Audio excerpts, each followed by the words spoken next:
Hello guys, welcome back to my YouTube channel and Facebook page. Please subscribe, like, comment and share. Tu chana kanam nu me gal mi te to kidaya ki ho ni lai ho ding a sil kha khin sei no me ne kingai khin khia no bo. Kalung na dong wal. Ei bo in kina api so ho zat dang hon mikil lo le milong ki hon wal hin zol jong le. Ka gal mi te hi be ki te a ki nom zil wa nang ho tu a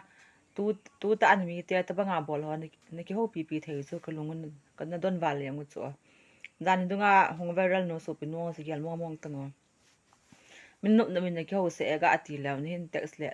le war sama so pharcha ki ho hon he za he so ama paun lai bo a hin ki upload do ha na ga ati ki nin ho wa no ho lo dis lai a so no ho lo ding so na mel ma so pha pen heng so ip so nui se so apon na ki ho pi na lai ya ke hi ni ki bet ta wang midang ho chun hin zo la hi la chun la dang nam dang ho nong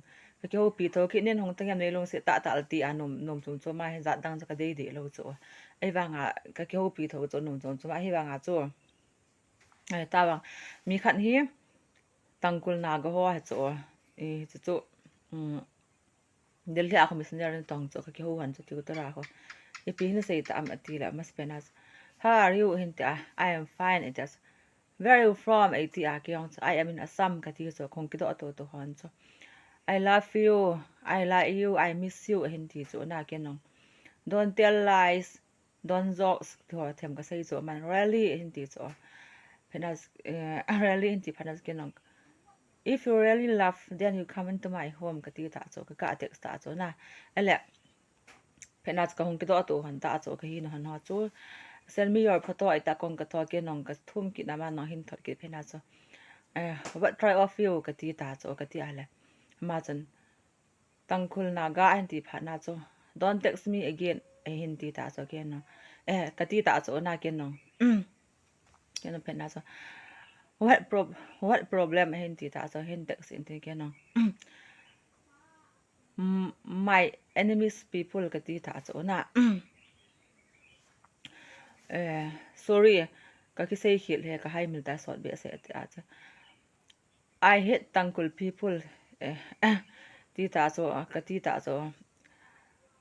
what problem hindi ta cho na kinong my enemies people kati inten phena cho chong phat do phena cho aman nong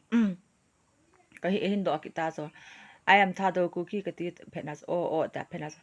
love has no boundary hindi inten kenong kanui sat inten cha cho kal cho ka block do ta cho iti ta cho ka pan cho iwanga tu a he ki cham ta cho na so thu ta pin ma sang pe thu ta cho e ma ho da kina ho dong mikil ho kar bi ho ha song le tu chana he ken email ma tia ki ti ta chun ki de ki ngaya ki chen ning ki ti so gyal thelo ho jing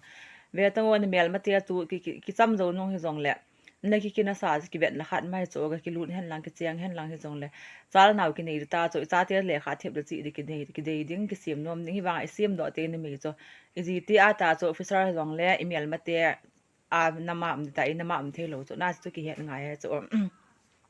ita akati mana chu Christian za te chun chile na ma thiat ding mi hi poi mel ma ngai dam the nei ta ni oi mo mai the hi banga Timothy ko sim ki lew chun